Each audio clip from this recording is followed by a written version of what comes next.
Renoven, el mayor fabricante de ventanas de aluminio y PVC, presenta Renoven Hogar.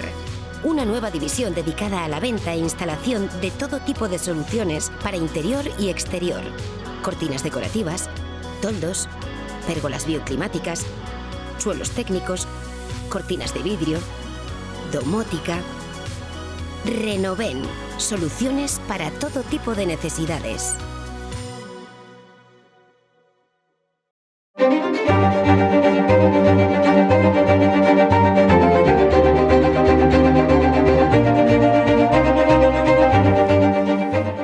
Unai Sordo Calvo, secretario general de Comisiones Obreras, muchísimas gracias por venir a este programa. Encantado de estar aquí.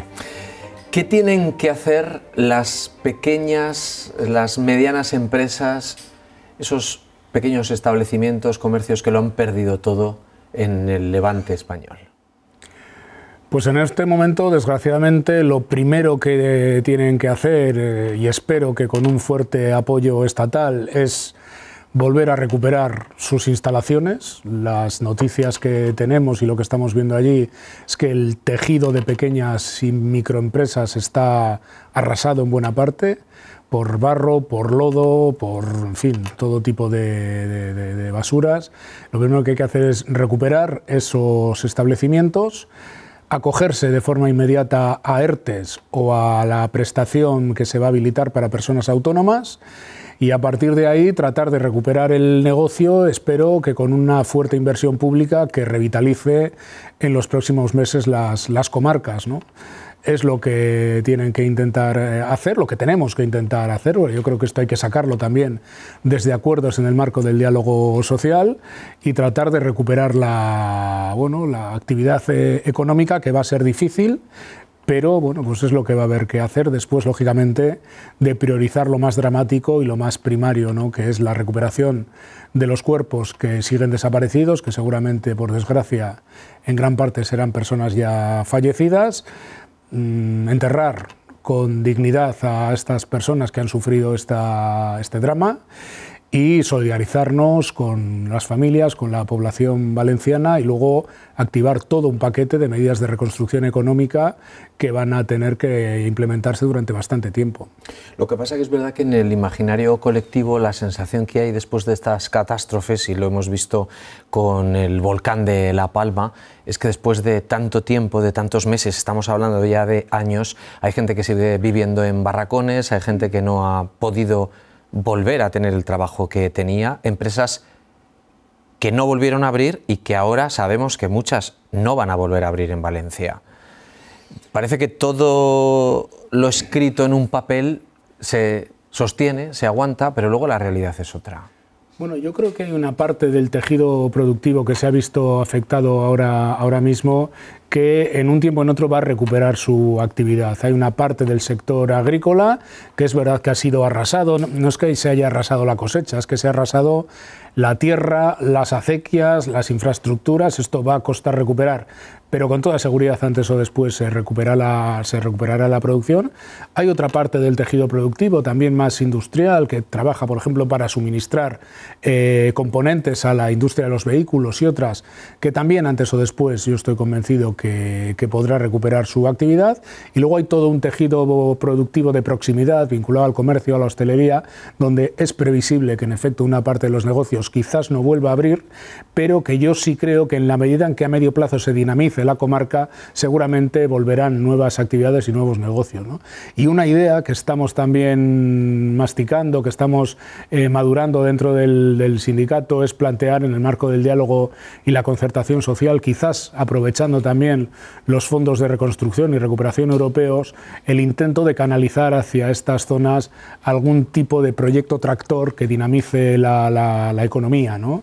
Hay que recuperar los talleres y las fábricas que hay en un montón de polígonos que han sido afectados, que en este momento tienen hasta las infraestructuras de acceso deterioradas, puentes, carreteras, caminos y otra serie de infraestructuras de movilidad, pero bueno, yo creo que muchas de esas empresas podrán abrir y podrán recuperar actividad, y otras, desgraciadamente, quizás no. Esto es lo que habrá que ver en el futuro. ¿Han estado las distintas autoridades a la altura de lo esperado? Bueno, yo creo que hay que distinguir un poco planos, ¿no? En primer lugar, yo creo que es el momento, lo decía esta mañana en la concentración que hemos hecho, es el momento de tratar de alinear todas las instituciones, todas las ayudas públicas, todas las inversiones públicas, primero para terminar con el trabajo de recuperación, de desescombro, de bueno, recuperar, como digo, las infraestructuras. Esto es lo primero. Esto es lo que ahora hay que demandar a las autoridades, a las administraciones locales, autonómicas y estatales. Esta es la única prioridad en este momento, ¿no? Y de forma inmediata, en cuanto pase esta fase de shock, esta fase de caos, esta fase donde todavía, insisto, no se han recuperado todos los cadáveres, yo creo que hay que tener un respeto también a las familias y a las poblaciones. Claro que hay que abrir una asunción de responsabilidades por parte de las administraciones, particularmente de la administración autonómica, que creo que van a ser evidente en qué términos tienen que asumir esas responsabilidades, y luego yo creo que hay que abordar otro debate de fondo en nuestro país, que tiene que ver con cómo se refuerzan los servicios de protección civil, de emergencia civil, en un contexto en el que sabemos que el cambio climático, que la emergencia climática, que el incremento de la temperatura media del mar va a hacer que estos fenómenos meteorológicos sean más frecuentes y más intensos. Y por tanto hay que ir previendo cómo se actualizan, cómo se modernizan protocolos de actuación, cómo se sistematizan protocolos de actuación y una reflexión pendiente sobre el modelo urbanístico en España. Hay más de 1 millón de viviendas y locales, más de 3 millones de personas que viven en España en zonas potencialmente inundables. Y esto hay que abordarlo para prevenir.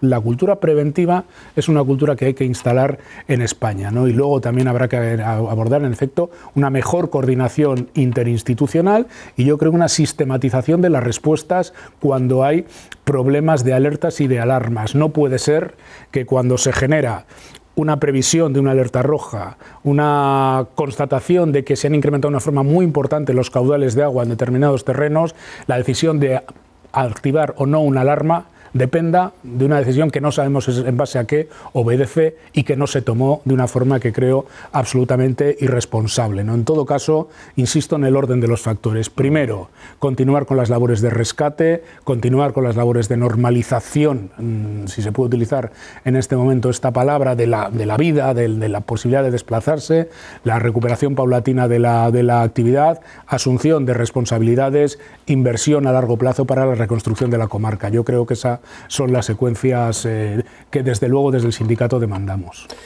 Lo que pasa que es verdad que no solamente en esta zona del país, en muchas otras aquí en la propia Navarra, el vehículo, el coche, la moto, el turismo familiar es lo que utilizamos para desplazarnos hasta el trabajo, ¿no? Muchos de los autónomos, muchas de las familias utilizan los vehículos para el transporte y el vehículo cuesta mucho pagarlo, cuesta mucho conseguirlo y es verdad que cuando ves que el agua está empezando a subir, la primera reacción es bajar a mover el coche, que eso fue la peor trampa, ¿no? de muchas de las personas que han fallecido. Pero voy a volver a reformular la pregunta porque no sé si la he realizado de manera correcta. ¿Han estado las autoridades a la altura, he dicho, de lo esperado? Igual es que ya no esperamos gran cosa de las autoridades. La pregunta debería ser si las autoridades han estado a la altura de lo que se espera de las instituciones. ¿A usted no le parece vergonzoso el tira y afloja, las pedradas que se están lanzando unos partidos a otros en este momento cuando hay más de 60 personas desaparecidas todavía? Yo cuando digo que las administraciones tienen que priorizar continuar con las labores de rescate y de desescombrado y de limpieza y de recuperar las viviendas y de recuperar los centros públicos de sanidad, los centros públicos de educación, cuando digo que las autoridades tienen que alinear sus recursos y sus políticas, me estoy refiriendo a que es el momento de hacer eso y nada más. Y por tanto, lo que no se espera ahora es una confrontación interinstitucional. Lo que no quiere decir que no tengamos que exigir inmediatamente responsabilidades, que va a haber que hacerlo. Pero ahora creo que lo prioritario es lo otro. Evidentemente aquí ha habido negligencias muy graves y va a haber que hablar de ellas enseguida. La primera, demorar esa alerta, porque esas personas que bajaron a por los coches, si hubieran bajado 6 horas antes a por los coches, no hubiera pasado lo que ha pasado. Pero esa situación ya se ha dado, ahora toca intentar recuperar eso. Y claro que hay mejoras palpables en cómo se coordinan las distintas administraciones, porque es evidente que no se ha estado a la altura de lo que espera la población desde el momento que ha tenido que ser la propia población la que ha tenido que ponerse a tratar de limpiar, de desatascar sus casas, de desatascar sus calles, y ha habido una tardanza en que llegaran los recursos. También es verdad que una catástrofe de estas dimensiones pues es difícil atacar todo y de todo de forma inmediata, pero claro que no se ha estado a la altura en tanto en cuanto la gente se ha sentido desasistida en un momento dramático para la población, para las clases trabajadoras, las clases populares que allí vivían y que allí viven, y que las administraciones tienen que saber priorizar los intereses de la gente frente a las disputas interpartidistas, ¿no? Estamos hoy aquí para hablar de muchas más cosas, para hablar de empleo, para hablar de la jornada laboral, para hablar también de los distintos sectores de producción que tenemos en nuestro país. Pero ahora mismo, a ustedes en Comisiones Obreras, ¿cuáles son los sectores que más les preocupan? Bueno, preocuparnos nos preocupan todos, y nos preocupa en qué situación va a quedar España y va a quedar Europa en el contexto geopolítico en el que nos movemos, ¿no? Han sucedido unas elecciones en Estados Unidos que previsiblemente van a generar una política comercial en el mundo con una vuelta de tuerca a las políticas arancelarias y a las políticas de Estados Unidos de intentar relocalizar sus industrias en su país, poniendo trabas a las exportaciones que puedan darse a Estados Unidos desde otras áreas, ¿no? Y el encarecimiento de algunos productos, donde por ejemplo España es una potencia, estoy pensando por ejemplo en el ensamblaje de los coches, o estoy pensando en los espacios agroalimentarios, pues evidentemente nos va a meter elementos de tensión, seguramente de incremento de precios a medio o largo plazo, no solo en España, sino en el conjunto de Europa, y esto claro que nos preocupa, ¿no? Nosotros también vemos el momento en nuestro país sé que esta semana es difícil decir esto que voy a decir, pero en una clave de oportunidad. Yo no sé si la gente es consciente que el hecho de que el modelo energético esté cambiando en el mundo y paulatinamente nuestras economías se estén desenganchando de las economías fósiles, habrá que ver qué pasa ahora cuando gobierne este negacionista del cambio climático y mamarrachos de este pelo llegan al poder. Es verdad que nos metemos en una situación de grave riesgo, pero paulatinamente nuestras economías, precisamente para tratar de corregir ese cambio climático y para depender menos de zonas como Oriente Próximo o como Rusia, estamos dejando atrás paulatinamente la energía que proviene del carbón, del petróleo y del gas, y se van a incrementar el uso de las energías renovables, donde España por primera vez puede ser una potencia de suministro energético. Sí. Y la potencia energética, es decir, poder generar energía a bajo coste y de forma fiable, puede ser un elemento de atracción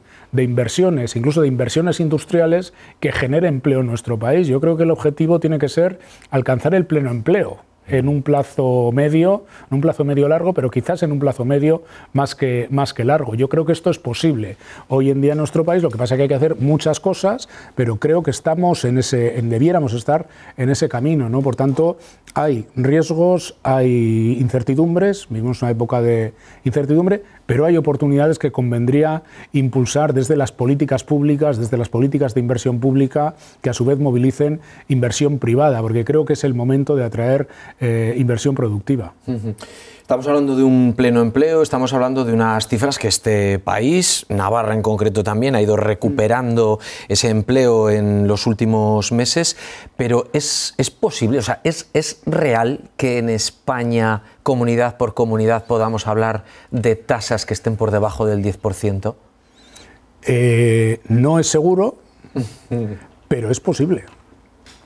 España ya es un país que tiene bastantes diferencias en sus tasas de desempleo, ¿no? Entre la tasa de paro de Navarra, de Euskadi, de La Rioja o de otras zonas donde hay una base industrial más consolidada en el tiempo, las tasas de paro son sustancialmente más bajas que economías que dependen de actividades más volátiles, más de temporada, con menos base industrial y que generan menos valor añadido, ¿no? Pero precisamente el hecho de que por primera vez en los últimos 60 años el elemento comparativo de nuestra economía pueda dejar de ser la vieja competitividad en base a bajos salarios y baja fiscalidad, y pueda ser energía renovable de suministro fiable puede atraer inversiones precisamente a zonas donde históricamente no ha habido inversión industrial. Esto está empezando a pasar en nuestro país.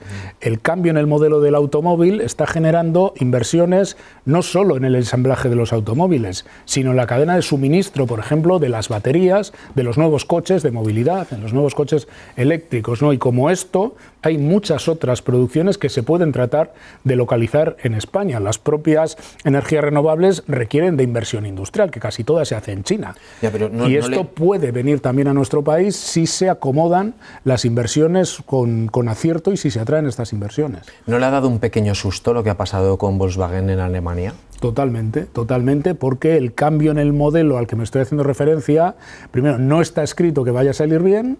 Puede haber reacciones a la contra. Las elecciones en Estados Unidos son un primer ejemplo de alguien que niega que esto haya que hacerlo, y el hecho de que la transición energético-ecológica tenga tiras y aflojas, el hecho de que se estén recomponiendo las cadenas de suministro global. ¿Qué quiere decir esto? Que las grandes áreas del mundo están volviendo a atraer la inversión hacia sus países a través de políticas arancelarias y políticas de guerra comercial entre Estados Unidos y China, puede hacer que se demore ese cambio, por ejemplo, en el modelo de los automóviles, y que, por tanto, las grandes productoras de coches, en este caso las alemanas, recompongan su actividad, reduzcan sus empleos y generen crisis. Es decir, esto está por disputar cómo se dan estas transiciones. Ya, pero fíjate, estoy acordando ahora de lo que vivimos y de la fragilidad que somos, de lo frágiles que somos después de la crisis del COVID, del coronavirus.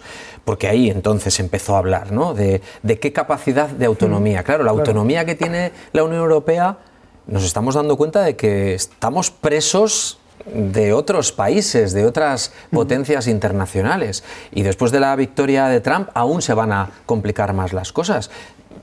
¿Tiene Europa margen de maniobra para cambiar su modelo productivo? Pues depende de cómo se configure políticamente Europa. Este modelo de globalización que se ha impulsado en las últimas 4 décadas vino a decir que había que ubicar la producción, en las cadenas de producción, allí donde le fuera más rentable al capital cada cosa de las que fabricaba. Y por tanto, a lo mejor en el centro de Europa había que mantener una parte muy pequeña de la producción de lo que fuera, la parte más tecnológica, pero todo el ensamblaje, toda la producción de lo que se decía bajo valor añadido, se derivaba al al sudeste asiático, a otras partes de América Latina, a otras partes del mundo. Claro, la pandemia, ¿qué es lo que demuestra?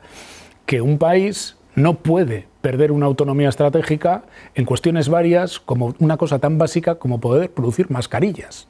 Fíjate de lo que nos dimos cuenta, qué ejercicio de humildad teníamos que hacer, sobre todo los que teorizaron que la globalización era el fin de la historia, era una maravilla, que de repente no puedas proteger a tu gente porque no tienes una cosa tan simple aparentemente como las mascarillas, y las tienes que traer del otro lado del mundo, y encima hay gente que se forra en el cobro de comisiones, ¿no?, sinvergüenzas que se forran por hacer eso, ¿no? Entonces, claro, esto es lo que replantea que hay que ver cómo tenemos un suministro garantizado en los entornos, en este caso europeos, porque somos europeos, añadido a la necesidad de tener una autonomía energética. No se puede depender, como se ha dependido, de zonas tan conflictivas en el planeta como aquellas donde hay petróleo y hay gas, sea Rusia o sea el Golfo Pérsico, todo lo que hay en torno al Golfo Pérsico, ¿no? Claro, Europa, si se integra, si se construye como una gran unidad política, puede ser un actor determinante en el mundo, en una guerra, como digo, en un conflicto comercial entre Estados Unidos y China.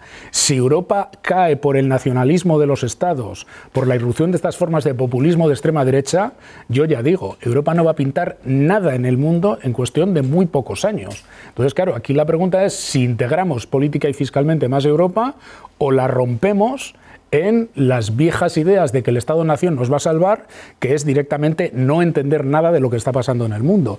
Eso está en disputa ahora mismo en Europa, claro. Y si miramos a España, de cara a la consolidación del posible empleo que pueda venir en el futuro, ¿debería preocuparnos la inteligencia artificial? Bueno, debería preocuparnos y debería ocuparnos. Esto es como todo, esto también depende cómo se emplee, ¿no? Esto de los robots da como miedo, ¿no? Fíjese claro. que aquí en Volkswagen Navarra hemos visto los robots desde hace 20 años, ¿no? Y eso no ha ido en contra del empleo, pero el futuro es más incierto. Los robots, la inteligencia artificial, la digitalización de la economía y de la vida, porque vivimos una vida muy digitalizada, va a destruir empleos, va a crear otros y va a transformar casi todos. Y la cuestión es cómo se gobiernan esas transformaciones y esas transiciones. Van a mejorar la productividad del tejido empresarial, el tejido productivo, y la cuestión es cómo se distribuye esos incrementos de productividad. ¿Quién se apropia del hecho de que con mucho menos tiempo de trabajo se genere mucha más producción de trabajo? Esto genera una disputa por cómo se distribuye esas mejoras entre el capital, entre la inversión o la reinversión y entre el salario, el trabajo, ¿no? El factor trabajo. Esta es una disputa de toda la vida, pero en el siglo XXI y con otras características, ¿no? Y la inteligencia artificial, la digitalización, cambia totalmente la forma de producir, de distribuir, de relacionarnos, de conocer, de comunicarnos, y por tanto es muy importante gobernarla, cómo se aplica a la forma de trabajar, a la forma de producir bienes y servicios, ¿no? Cómo formamos a los trabajadores y a las trabajadoras para que los cambios no les pasen por encima como un tsunami, sino que dotamos de competencias a la gente trabajadora para que se pueda adaptar a los cambios, y estas adaptaciones no sirvan solo para mejorar los resultados de las empresas, sino que sirvan para que la gente mejore sus empleos. Y no estoy pensando solo en grandes empleos tecnológicos y cualificados, estoy pensando pues en una trabajadora de la ayuda domiciliaria que hace unos años seguramente no se le exigía grandes niveles de formación, pero que hoy en día tiene que tener unos conocimientos sociosanitarios y de cómo se mueve una persona dependiente, pero seguramente también necesita conocer cómo se maneja digitalmente una tablet, porque esa persona a la que atiende se conecta con sus recetas, con su médico o con su centro de atención especializado a través de una herramienta digital, y por tanto la persona que trabaja ahí tiene que conocer estos lenguajes y estos nuevos mecanismos de trabajo, y hay que formar a la gente y luego hay que reconocérselo a través de una mejora en sus salarios. Eso, y vigilar también su jornada laboral, cosa que a un robot no tenemos que mirarle. Pero ¿cuál es su jornada laboral ideal? Yo creo que la jornada laboral ideal es la menor de las posibles para que la gente tenga más tiempo para vivir y tenga mejor vida. Yo creo que esto es fundamental. Pero que no y baje la el sueldo. cuestión, evidentemente, y la cuestión en este momento es si se puede o no reducir por ley la jornada de trabajo.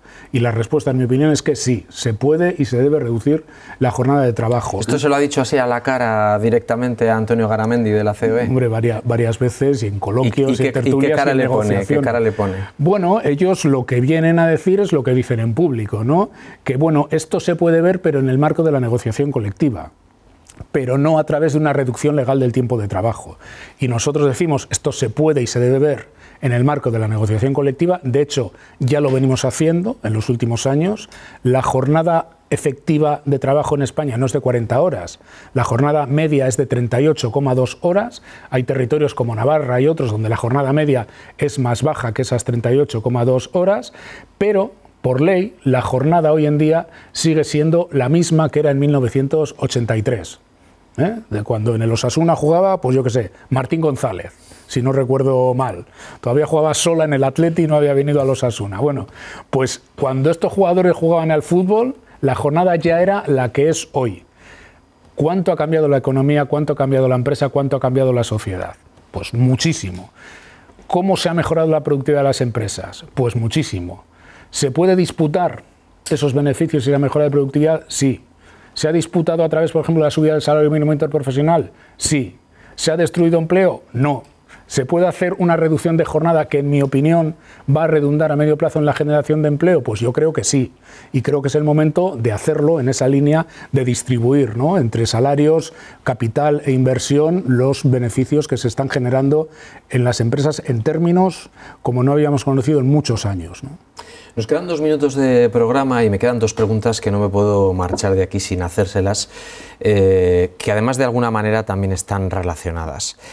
¿Qué deberíamos estar haciendo para darle la vuelta a esa pirámide de población que ya dio la vuelta en su momento?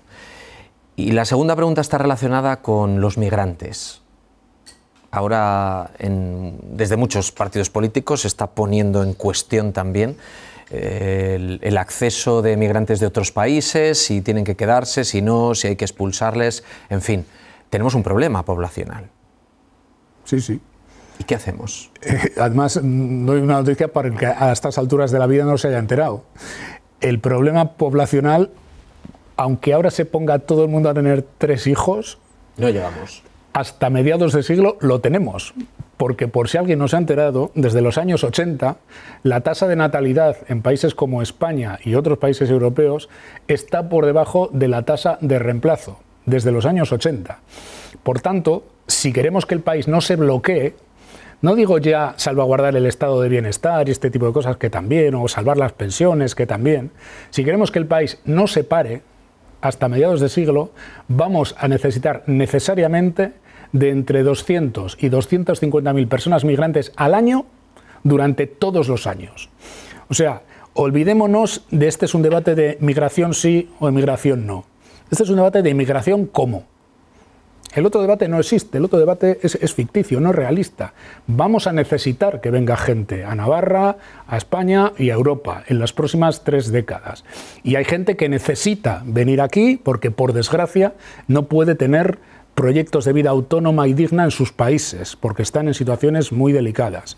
La cuestión es cómo organizamos esos flujos migratorios para que estas personas vengan con todos sus derechos, no siendo explotadas por las mafias que se dedican a explotar estas personas que necesitan migrar, no sean explotadas cuando llegan aquí porque no tienen su situación regularizada y evidentemente su llegada a nuestro país se produzca en términos de inclusión razonable, que tampoco es fácil de hacer cuando hay movimientos de población que se dan de una forma descontrolada. Por tanto, creo que la organización de los flujos migratorios es una de las grandes políticas de Estado que hay que hacer ahora y en las próximas décadas, y no hablo de España, hablo de prácticamente toda Europa, y cuanto antes situemos que el debate está ahí, y no en migración sí o en migración no, cuanto antes situemos que el debate está ahí, mejor, porque esto va a ser una necesidad de nuestros países, porque migrar también es una necesidad y un derecho de millones de personas, es una desgracia tener que marcharte de tu país,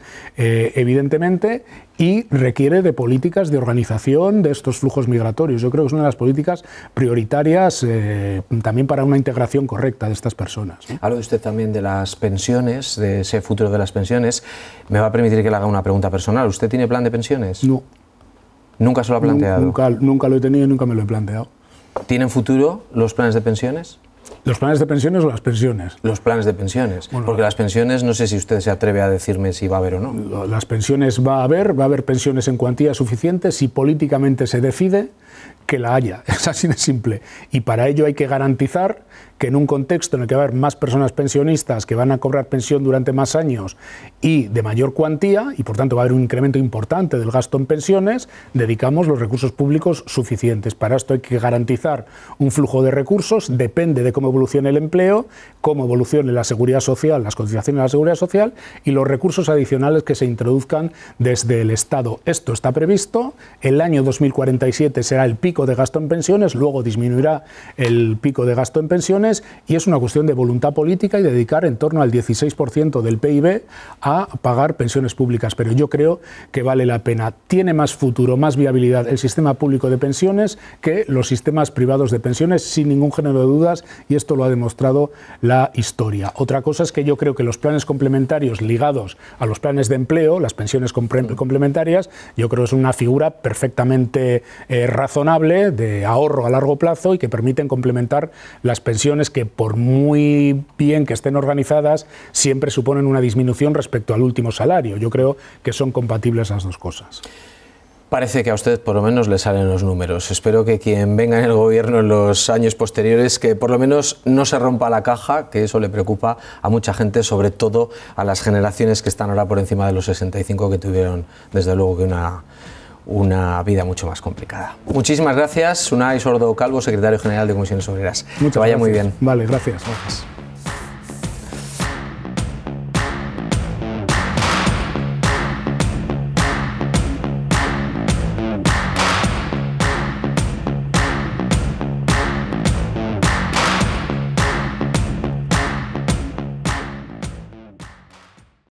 Renoven, el mayor fabricante de ventanas de aluminio y PVC, presenta Renoven Hogar.